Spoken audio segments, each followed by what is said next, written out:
If you're like me, you always hear about do what the 1% are doing, do what the 1% are doing. This is what 99% of the people are not doing. I'm sure you always hear this every time. Do what the 1% are doing. Or do what, I mostly get this, or do what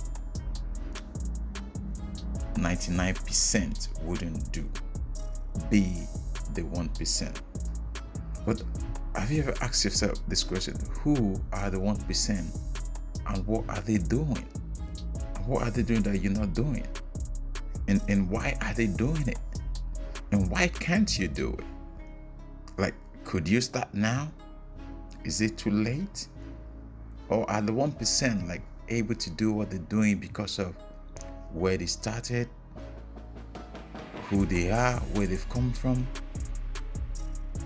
were they born with silver spoon, or they've gone to the best universities? Why are the 1% different from you? Or why are you different from the 1%? Why are you always among the 99%? I'm sure you hear this every single time. Now, this 1% tend to be like supernatural human. They have everything. Life is so perfect for them. Like, they just wake up and they know exactly what they want to do. They don't have, they don't think twice about where they are, their life, where they're going to.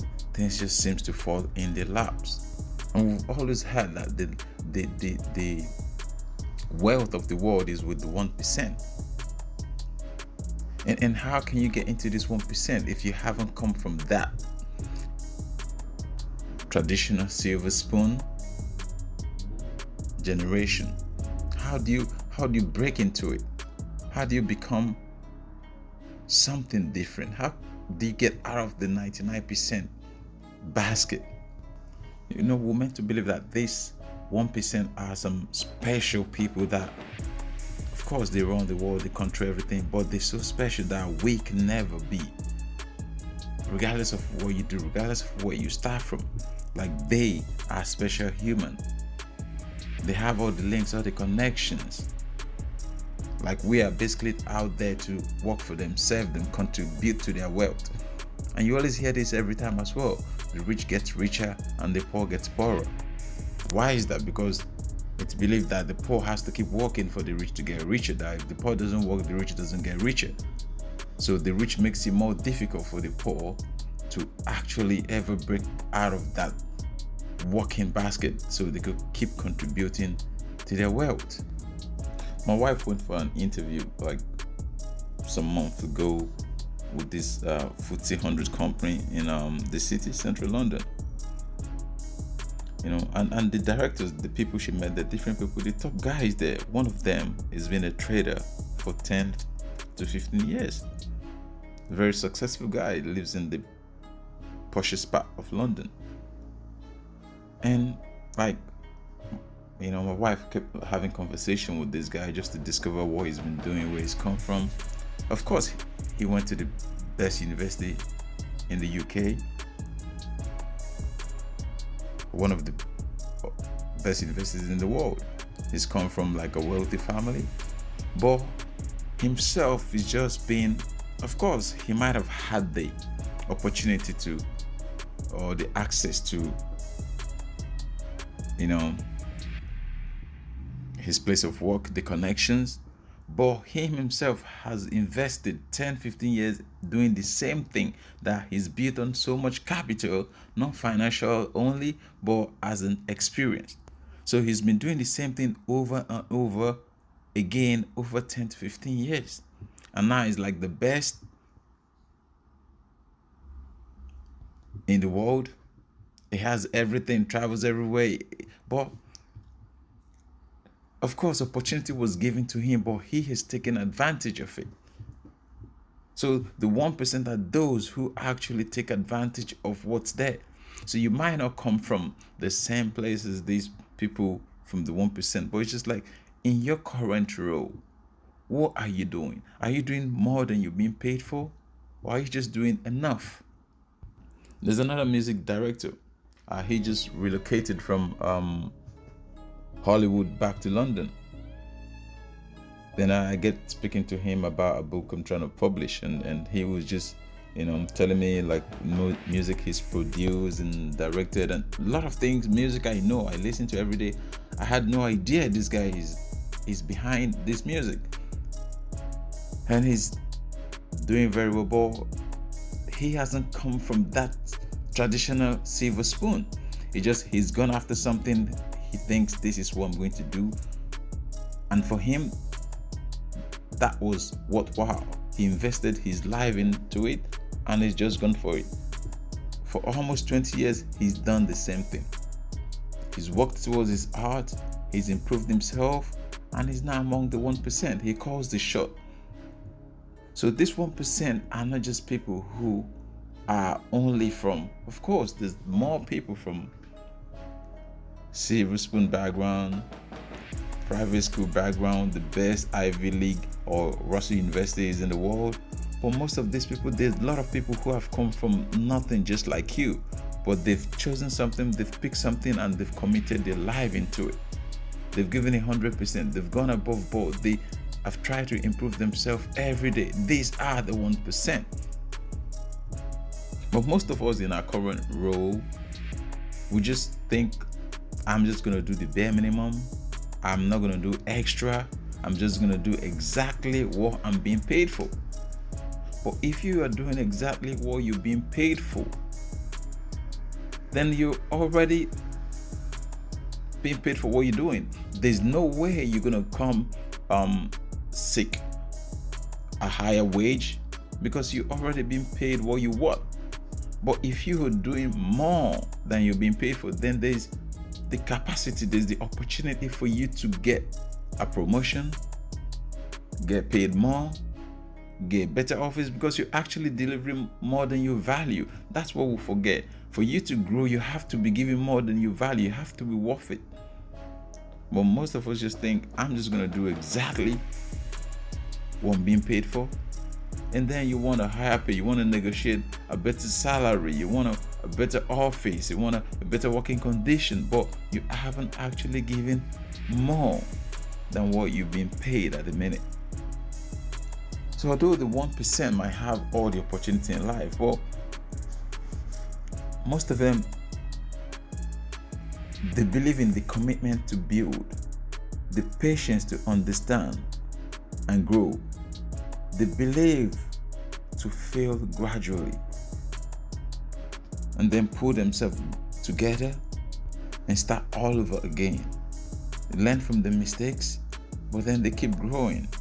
Going to the best universities in the world, going to the best private school in the world, that might guarantee your entry into the biggest companies, into starting your own business. But the commitment to grow, to push, to become better has to come from within you.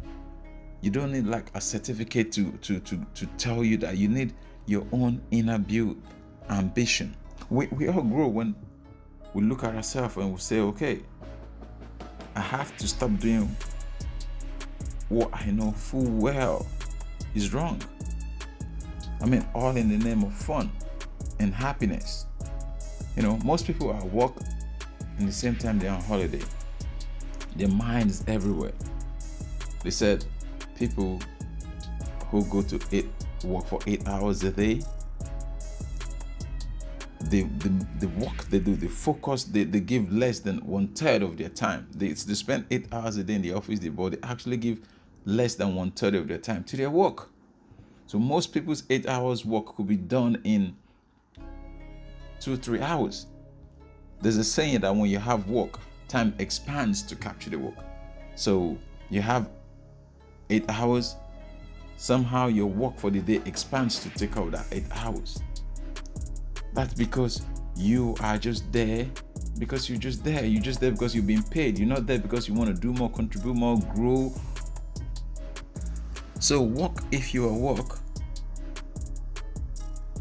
and take a vacation when you're on vacation. If you spend most of your time doing fun and enjoyable things, there's a high probability that you're going to spend the rest of your life in a very uncomfortable position. Why? Because to grow, you need to spend a lot of time in uncomfortable position, stretching your mind, thinking for ideas, doing something new, getting to grip with something you're uncomfortable with. That's the way you grow. That's where you stretch. That's where you develop, by gaining those capital, those experience.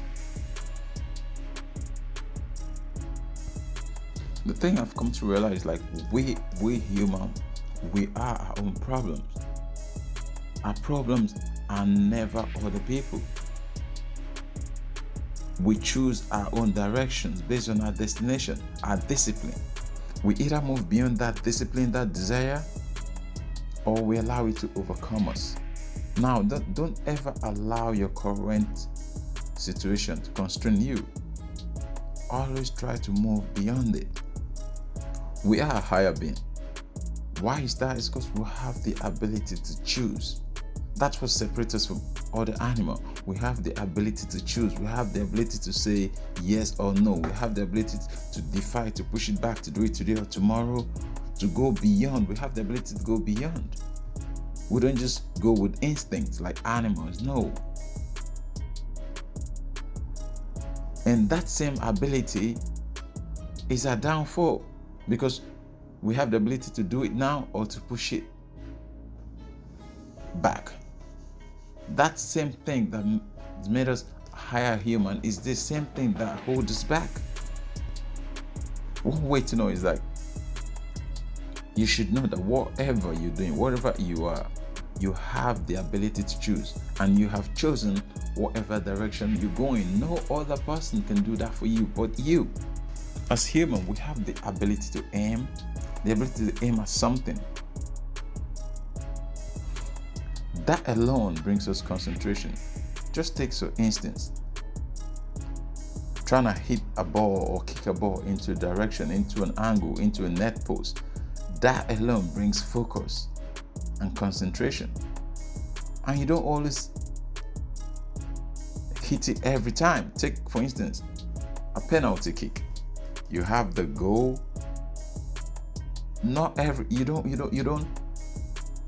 You don't score every single time, but you learn from every practice. You know where the keeper is going to go. You know what angle to hit. You know how wide you want to hit. You want to hit with inner lace, outside.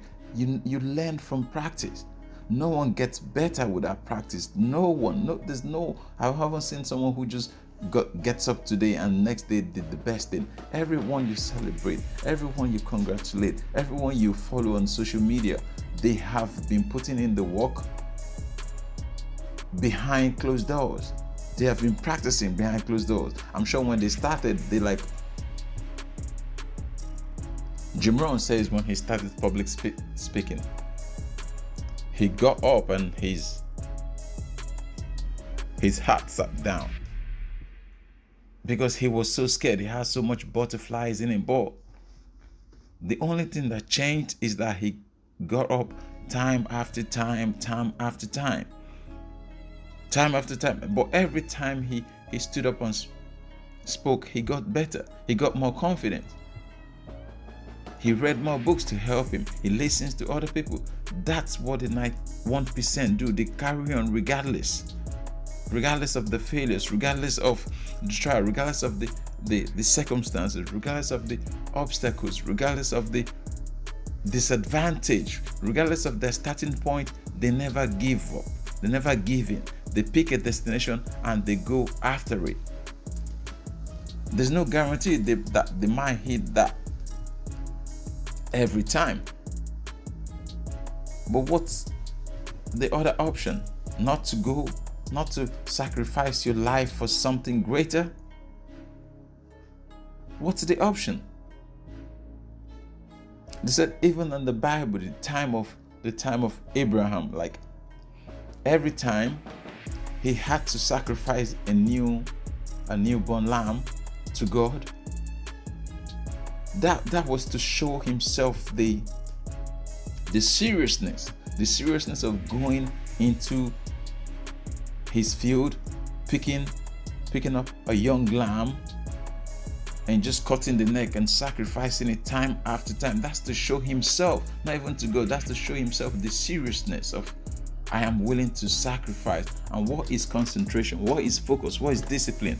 That is sacrifice. That's showing yourself the seriousness of what your life is all about, what you're trying to go for, what you willing to do. So thank God these days we no longer sacrifice to gods and to whatever, but we still need that amount of seriousness in our life to have a plan, to pick something and go for it with 100% focus. What's the likelihood that you might fail in whatever you try? There's 100% likelihood you might fail. You might never hit it. But what's the likelihood that you would learn from it? Same, 100% that you learn. At least the first thing you learn is what not to do. And when you've learned so much of what not to do, what to do becomes a lot easier, a lot smaller, a lot easier, a lot attainable, and then you can even teach it. What's the best way of learning is to teach, because when you teach, you recite whatever you've learned over and over again till it becomes you. Most time you would miss, but you've given it your best chance. You've given yourself your best opportunity. That if you miss, at least you fall close. You learn the road that doesn't lead to your treasure, to your goal. And then who knows, with repeated try, you might start getting close to your target. You learn what not to do. And that only comes from repeated practice. So basically what I'm trying to tell you is like the 1%, of course, they are those who think. They sit in a place, they pick a destination, they see what would change if they do this and what would change if they do nothing. And then they go for it. But they might have all the opportunities in life, but they are those who still push harder, who still work, who still give more, who are willing to sacrifice themselves, who are willing to push beyond the boundaries. I remember my wife went for another interview in the city. The first thing she realized is like a few interviews she had.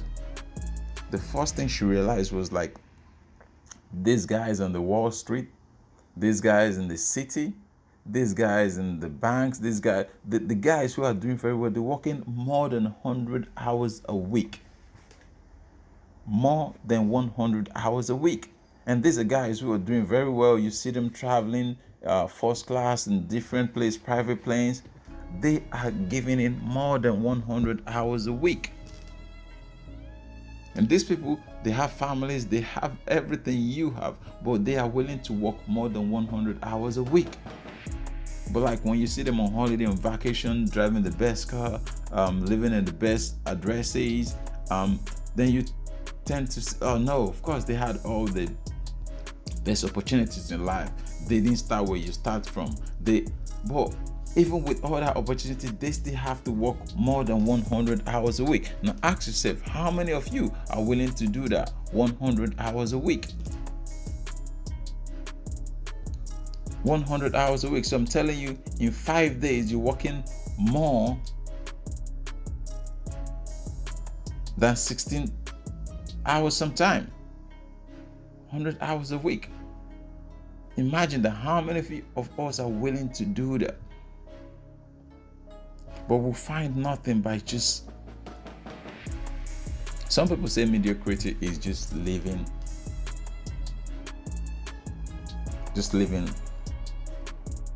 your everyday life, just having a standard life. But the problem is, right now, the standard life does not suffice anymore. Ordinary and extraordinary, like extraordinary has taken the place of ordinary now. Just doing the basic thing does not suffice anymore. Basic gets you basic. Ordinary gets you ordinary. What you did 5 years ago that got you something doesn't count for nothing these days. That's why you see on social media, there's always two extremes. those who have worked so hard to establish their craft on the right side, and those who stoop so low to attract a negative attention. Because one, attention is attention, regardless of what is good or bad. As far as it's getting them some likes, some views, some clicks, some comments.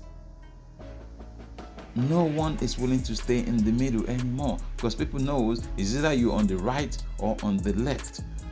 Being ordinary in the middle doesn't bring nothing, doesn't change nothing, doesn't give you nothing these days. And that's why people are doing all sorts of things. Just, they might be doing the wrong thing, but they are doing something. Continuous, repeated. Even the Bible says, if you knock, the door would open. If you knock. But the Bible didn't tell you how many times you need to knock.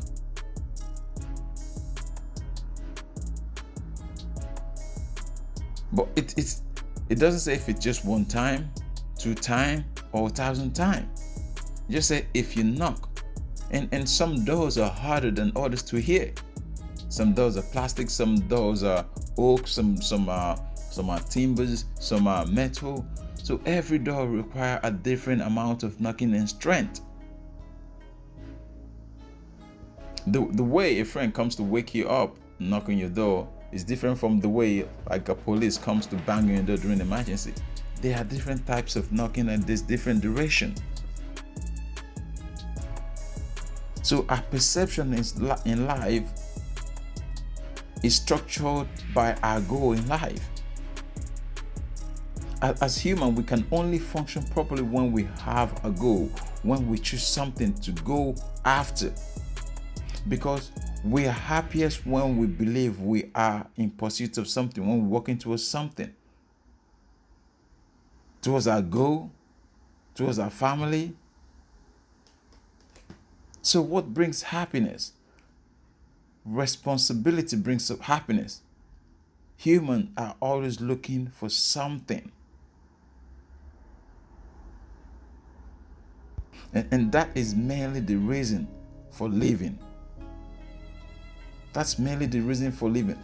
Purpose. You always hear this thing again. Purposeful life. Lead a purposeful life. Lead a fulfilling life. Lead a full, rounded life. I had a friend the other day who the kid was applying to Oxford University, and this kid had the best result academically, but he wasn't accepted because they said he wasn't a full-rounded human. He was just very good in one area, but he needed other things as well as being good academically. They need him to have other skills. So that's what a well-rounded human is. That's the definition of a well-rounded human. Everyone will have theirs. But human being, what makes us happy is not just happiness itself, but happiness itself is very vague. It's responsibility, chasing after something, going for something. Some people, what makes them happy is waking up, just seeing that they're walking towards an acceptable weight for them. Some people, it's just seeing that they're walking towards having the best skin.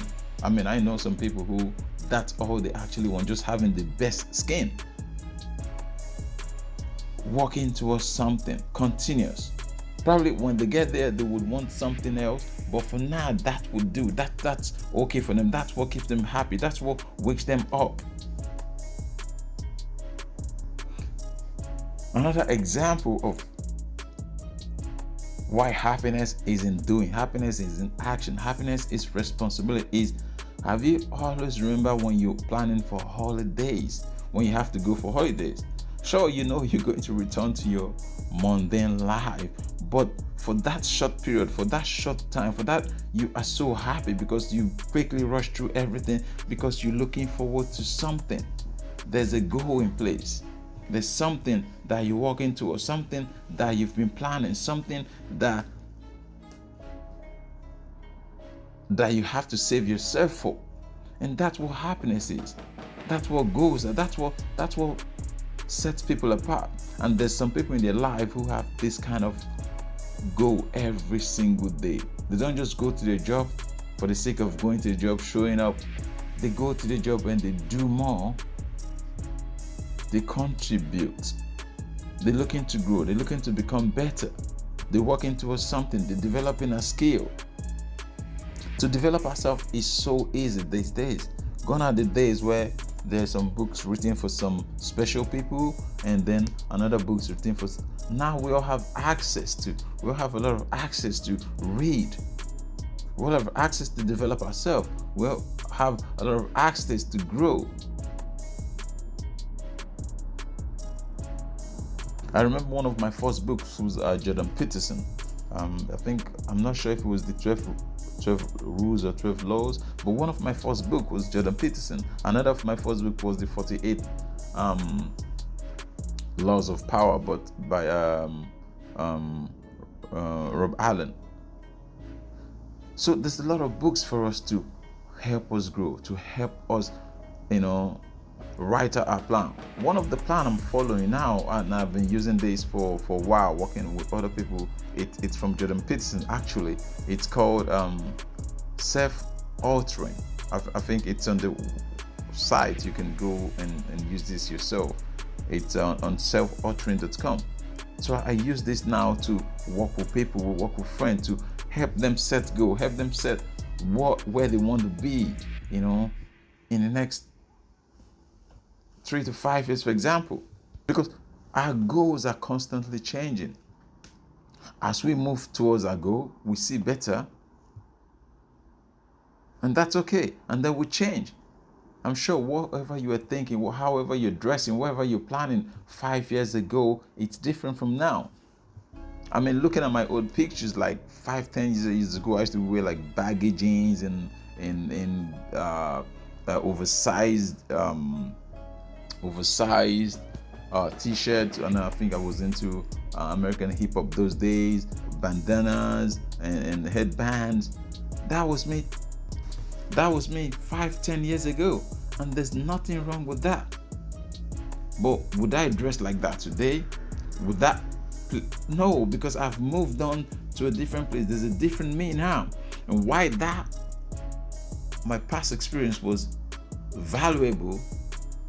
Now I see where I am, and sometimes I even laugh at those pictures because I know I've changed, I've grown. I'm not that person anymore. But there's some people who are there right now. Do I judge them? Do I look at them like, oh, because I don't value those things anymore, it's unvaluable to those people? No, because as human, we'll have personal journeys, we'll grow. The way to discover yourself is to keep constantly moving forward, discovering a new goal. And then when you get to that place, you see things differently, and then you can set a new goal. Most of us today, our plan has changed over time.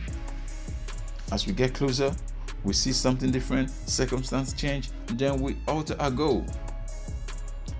Today, you could ask a girl or a lady in her 30s what her goal was in her 20s. They change extremely. Even in workplace, most ladies, when they get to their 30s, their goal shifts. Of course, they want to get to the top of the pinnacle, top of the board, top of the company, but they have their goal change sometimes more towards family. And then they start considering, like, do I have to be 100 percent above everyone in this company, and my life would just be this job, or do I accept 80% in my job and 80% in my family and 80% in my social? Then things change. Why? Because we set ourselves a goal. We are constantly evolving. Without goal, we are nothing, and we don't hit our goal every time. We either win or lose, but it's not actually win or lose, because we're getting better, we're improving, we're developing, we're discovering ourselves.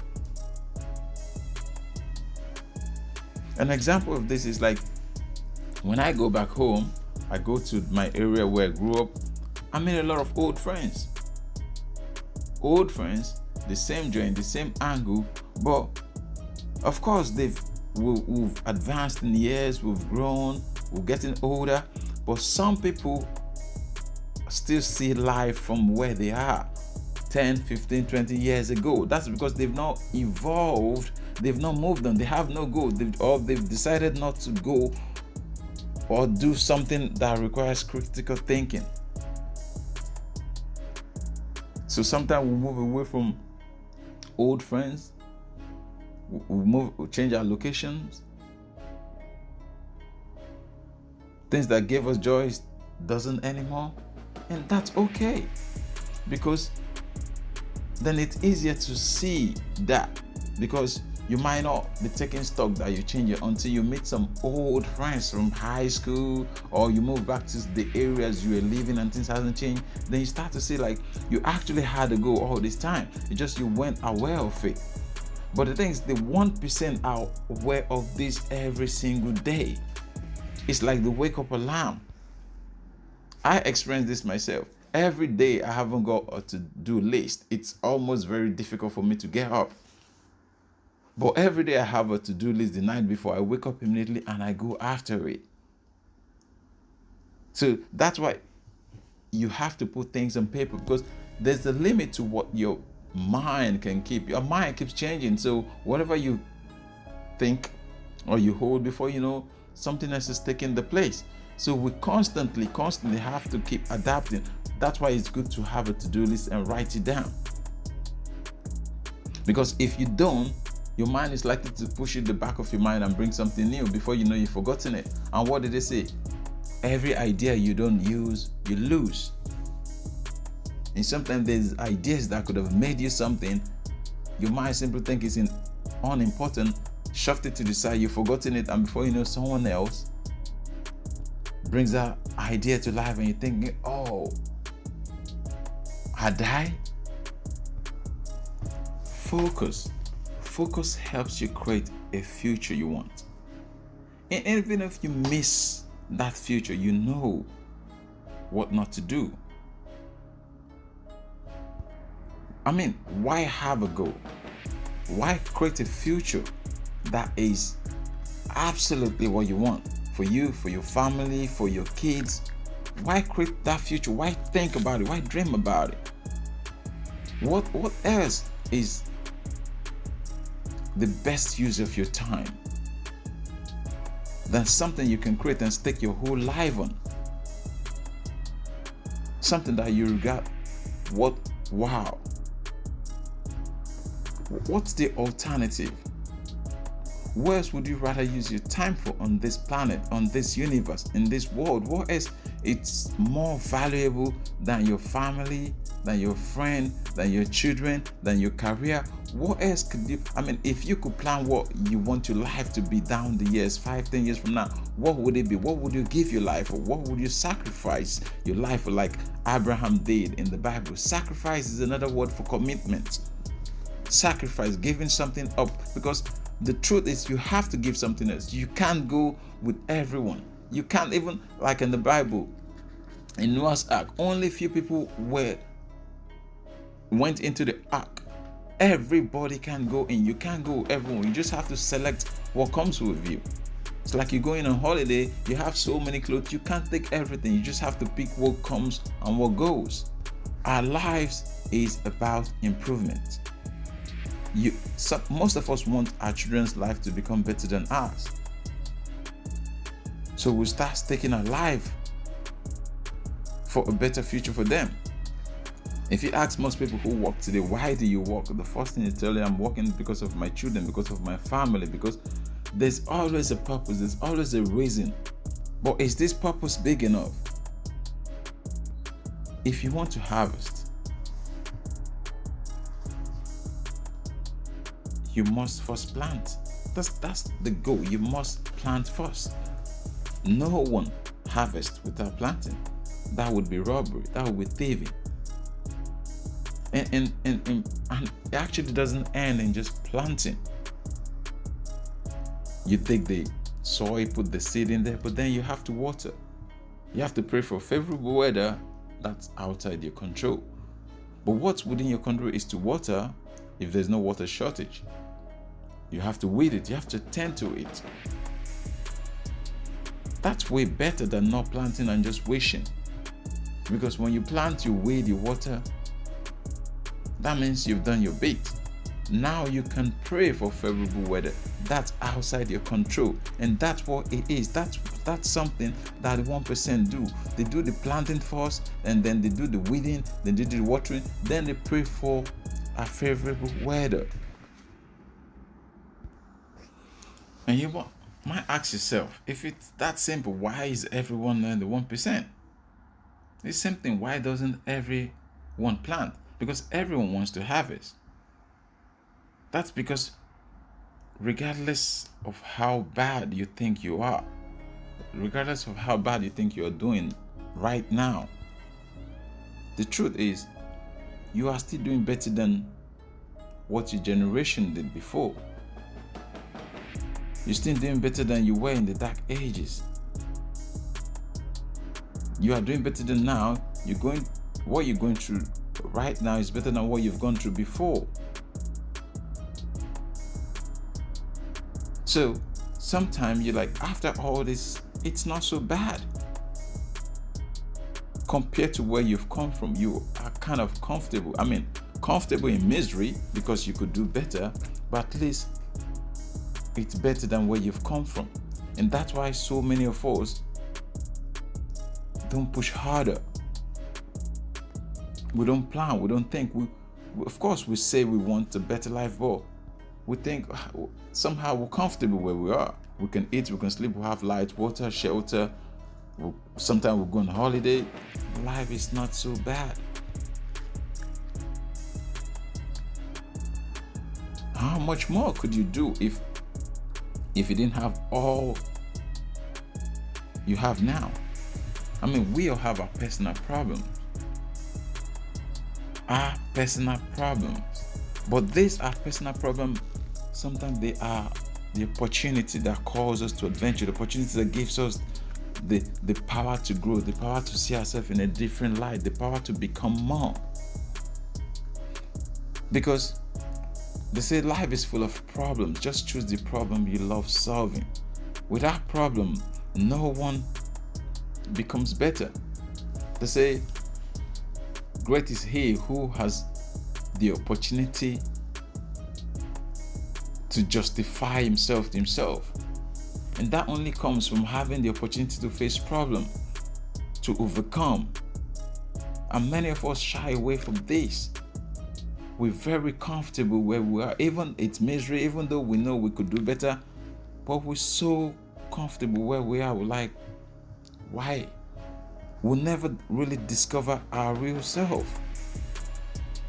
Because first we think about the failure rather than the practice shots. When Gretzky says you miss 100% of the shots you never take. So by shooting 100 times, you might hit 1 or 2, but at least 1 or 2 is better than nothing. Because every time you give in, that's a white flag. You've lost from the beginning. Who knows what you might find by climbing or trying to climb to the top of the mountain. You might not make it there, but you might discover a lot about yourself halfway there and decide maybe this is not for you, but at least you try, at least you start, at least you give it a go. By trying to solve our own problem, we could discover who we are from who we could be. And that's making something better for us. That's growing us, that's helping us, that's leading us to something. Like I told you earlier about Jordan Peterson and his website, selfauthoring.com. So I started this practice with a lot of people back home. People who want to make a big change, a great change in their life. People who they've gotten to the peak and they think, okay, maybe they can do more or they can do a bit more, but they want to do something radically because they've become so, they're not uncomfortable anymore where they are. They've become like the proverbial lobsters that had to shed their skin.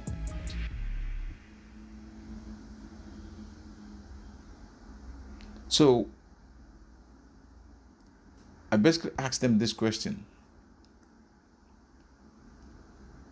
or I make them ask themselves this question, like little small questions, like that. You don't have to have the answers now. You could guess it. It just, or it could be a fantasy. So I say to them, within 3 to 5 years, let's say you get to have what you want. You get to have everything you need in life. You get to be in that place you want to be, within reason. What might you want for your family, your parents, your friend, your children, your spouse, your job, your career, your education, your resistance to anything that would derail you, such as drug, alcohol, extramarital affairs, crime, whatever. Things that could distract you, such as procrastination, location, health.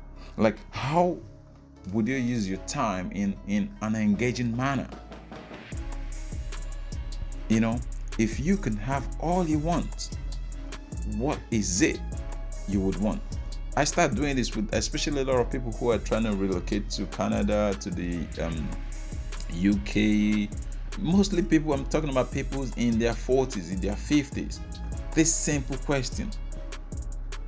I start, and a lot of people are having a real rethink and writing down a better program. Just this simple question. And I said, like, you don't have to have the answer now. Guess if you can. And let me express something. This is not my idea. This idea came from Jordan Peterson. And I just started using it on myself, my family, and friends. So I said to them, guess if you have to. And then take about 20 minutes or more to write this down.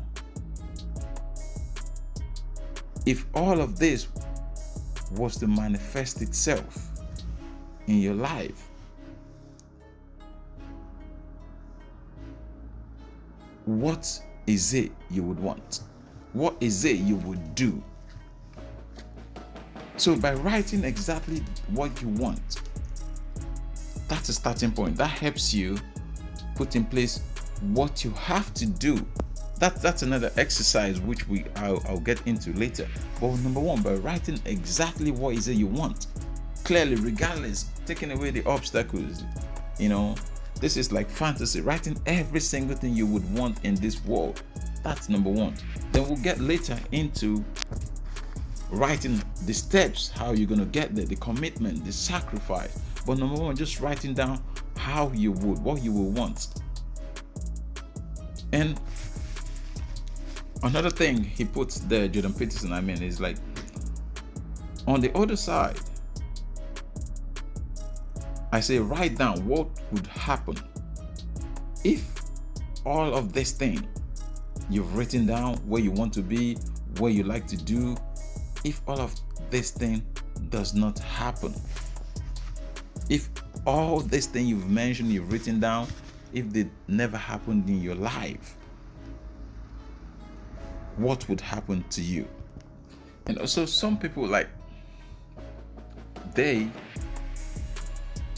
when they write the reverse of what would happen to them if they don't go against their fantasy or their dream, their goal, what would happen to them? Is that the life depreciates or degenerates to something utterly horrible? And some people believe, some actually believe, like, if they don't go after the dream, if they don't take the steps to secure their kids' future, that not only would the life degenerate into something bad, that the lives of their kids would generate something worse. That because they have a better environment, that it's to come for the environment, that not only would their life become so horrible, but the life of their kids would not be meaningful at all, because their kids would have, or they've envisaged that a kid would have even a more hostile environment to contend with. that they were actually lucky that they're coming to their end of their life while the world is degenerating, that their kids would stand no chance. And that's why they have to take these steps. Now, that if they don't take these steps, that in a particular way, the lives of their kids will become so bad that they themselves might become cruel, some might become entitled, some might become suicidal, some might become alcoholic, some might end up on the street, some might become a thief, some might become a unknown gunman, some might become corrupt politician, some might become thieves, some might become anything. Some might become scammers, some might become online scammers, some might become prostitute, some might just become waste, some might just exist from day to day. And that's by knowing all these things, that if I do this, I might become this, and if I don't do this, I might end up here. That has given a lot of people a lot of goal, a lot of strength, a lot of direction on where to go and where not to go. So you see, when you start to look at your heaven, what your heaven will be, that's right in the first goal, what you need to do, where you need to go, and then what your hell will be if you don't do anything and your life degenerates. But then there's another people in the middle who I've come across as we go through this exercise. They simply say to me, I haven't done much for the last 30 years and this is where I am. So if I don't do anything for the next 30 years, I would be in the same place. I'll still have food to eat, water to drink, I would still exist. So what's the point? So within this heaven and earth, there are those that will tumble down because it takes sacrifice to get. It takes commitment. It takes discipline. And there's a lot of people who are not willing to do anything. They would rather blame, they would rather complain, they would rather... I have a lot of these people. I see a lot of these people. They become so entitled to everything. They go entitled to their families, to their friends. What everybody is doing, they should be contacted for. They should be considered for. They have their own immediate family, their wife, their kids, their son, but every other person should consider them first. Is it that maybe they have the belief that they're older, they're younger, they're more smarter, they're less dumb? The thing is, they feel the world should make sacrifice for them. They are special, either they're special that their own circumstance is so enormous that people should consider them, or they believe they're so smart that they should be considered in some way. Those are those people who are willing to do nothing, who are willing to push nothing, who just want to fold their hands and let things fall in their laps. But even the Bible says take action. The Bible says knock, keep knocking. Keep knocking. The Bible never says you should wish for a door to open. You should pray for it. It says knock. It says take action. But there's the people there who would never take action. But what I'm basically saying to you, the difference is action. The 1% and the rest of us, yes, the 1% might have all the opportunities, all the chances in the world, everything, but they still have to take action every single day, because it's not about getting the job, it's about keeping the job. I know a lot of people who have talk their way into the best jobs, but they've quit after 6 months, because after 6 months then people start discovering who you are. There's so much talking could get you into. You have action. You need action. You need to present. You need to be able to contribute. So you can do this practice. Write down your heaven and your hell, where you would love to be if all things worked out for you, and what will happen if nothing worked out for you. After I do this to some people, some make a strategic plan.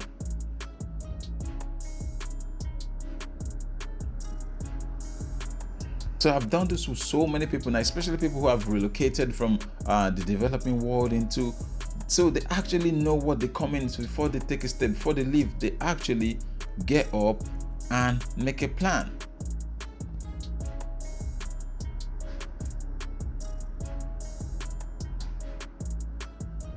And this has changed the life of so many, because they actually know this is me and this is what I'm working towards. The biggest reason people don't get what they want is because they can't keep knocking. They can't keep knocking days and days and nothing happens. For instance, like when I'm sending my novels out to agents, there's like hundreds of rejections constantly. I go back every time I tweak something else and I write, and I just have to keep believing that it's not about the agent, it's not about the publishers, it's about me. Because the thing is that every agent wants something they could present and win from. So it's not really about them, it's about me being able to present what they believe works for them. Even I believe the story, whatever, it's the best. That's my opinion. Of course, my opinion matters, but mostly to me. If I have to present it to someone else, it has to matter to that person. That's what sales is all about. Giving a services that matters to other people. It doesn't matter if it matters to you, but if other people don't see it as valuable, they're never going to buy it. So that's what needs to happen. When we start knocking, we don't give up after 1 or 2 weeks. It continues. It's repeatedly. It's day after day, week after week, result or no result. Waking up with timetable, going after the same thing over and over again. This is what sets out or differentiates the 1% from the rest of us. Knowing that you could go for something, you could do something, even when everyone or the crowd is gone home, like they say. Everyone is left, like they say. But you keep hitting against the wall. You keep practicing, you keep pushing, because you know you have to refine, you have to develop, you have to get better. Not everyone is going to be born with silver spoon. Not everyone is going to have the opportunity of a lifetime. But it all depends where you go, not where you start from. We all start from different places. I've seen people who are doing so well and they haven't started on the best fit. 50 Cent, Curtis Jackson, is now has the leading program on Stars. He started as a rapper and he's diversified into other fields. Why? Because he's a thinker. He's someone who thinks. And there's other rappers now who are still there doing beefing and focusing on the past, reminiscing. But he looked at something and then he decided to go for it, decided to plan for himself, decided to think, decided to grow himself. He talks about in his book how to hustle harder. How when he realized that his label wasn't going to do everything for him, even while he was in the contract, he started promoting himself. He started working himself. He started learning. He basically made himself an intern. How many of you would do that? You would sit back and say, look, I'm too big for that. In fact, I've spoken to some people these days who have nothing. I'm like, why don't I start a little business with you? They said, no, I can't do that. I'm too big for that. And I'm looking at you. What are you contributing? What are you bringing? Nothing. But they have some belief that they're too big for something. 50 Cent made himself a trainee. And what's a trainee? Trainee is being able to learn in different opportunities, being able to understand different fields, being able to understand what works for you and what doesn't work for you. That's what a trainee does. But most of us are not willing to do that. And today he's one of the best. He's got one of the best programs going. But he started that by understanding that he needed to do something for himself. He didn't have to wait for other people for sign because he's a signed artist or no. He knew that to be different, he needed to do something different.